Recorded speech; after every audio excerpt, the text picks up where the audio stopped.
Imam Syafi'i dan perampok 400 dirham. Suatu hari di masa kecilnya, Imam Syafi'i hendak pergi ke Madinah. Dia ingin bertemu Imam Malik dan berniat menimba ilmu darinya. "Wahai ibu," ucapan Imam Syafi'i sebelum berangkat, "berilah aku nasihat." Mendengar permintaan anaknya, sang ibu pun berkata, "Wahai anakku, berjanjilah kepadaku untuk tidak berdusta." Imam Syafi'i pun menyanggupi permintaan ibunya.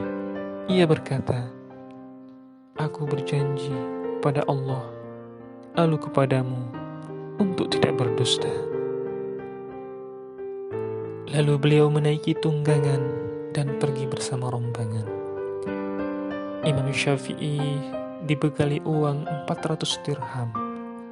Uang itu disimpannya di dalam sebuah kantong yang dibuat di sela-sela baju yang dikenakannya. Dalam perjalanan, rombongan tiba-tiba dicegat perampok yang mengambil harta dari tiap orang. Ketika bertemu dengan Imam Syafi'i, ia pun ditanya, "Apakah memiliki uang?" Mengejutkan, Imam Syafi'i kecil pun mengakuinya. Tentu saja, perampok bertanya jumlah yang dibawa sang imam.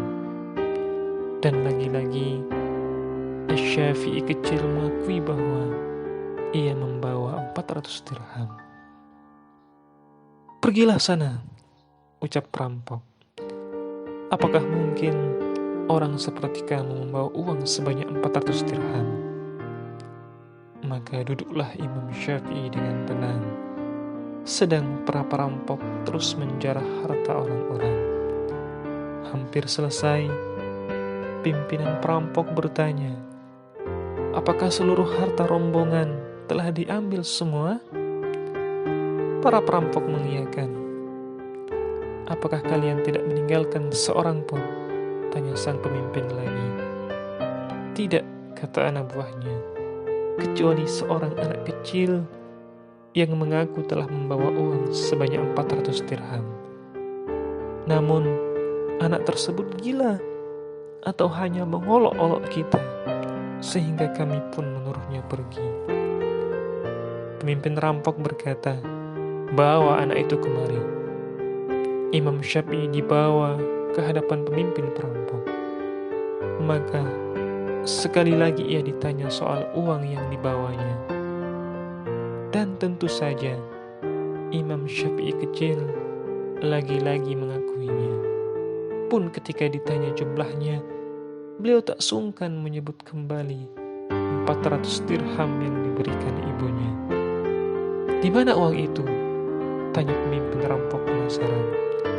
Imam Syafi'i mengeluarkan uang tersebut dari balik pakaiannya, lalu diserahkan begitu saja.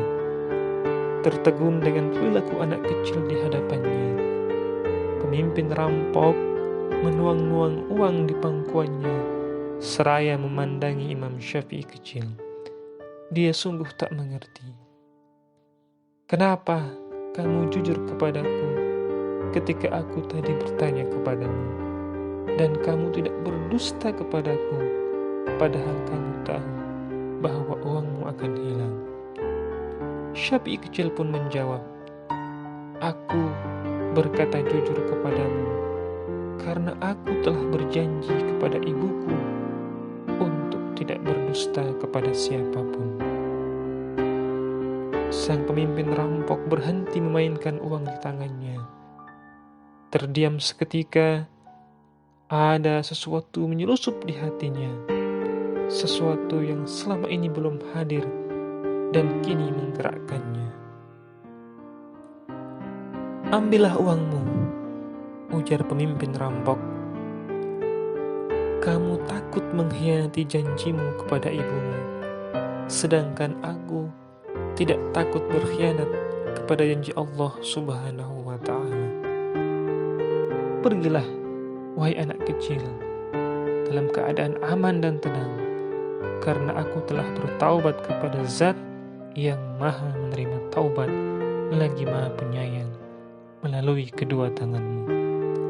Dengan taubat ini, dan aku tidak akan pernah mendurhakinya lagi selama-lamanya. Tidak hanya itu, sang pemimpin rampok pun mengajak seluruh anak buahnya untuk kembali ke jalan Allah. Disuruh oleh ketua mereka, mereka pun mengembalikan seluruh harta yang telah diambil paksa dari rombongan. Maha suci Allah, betapa kejujuran selalu membawa kebaikan jika dilakukan tulus tanpa niat sampingan.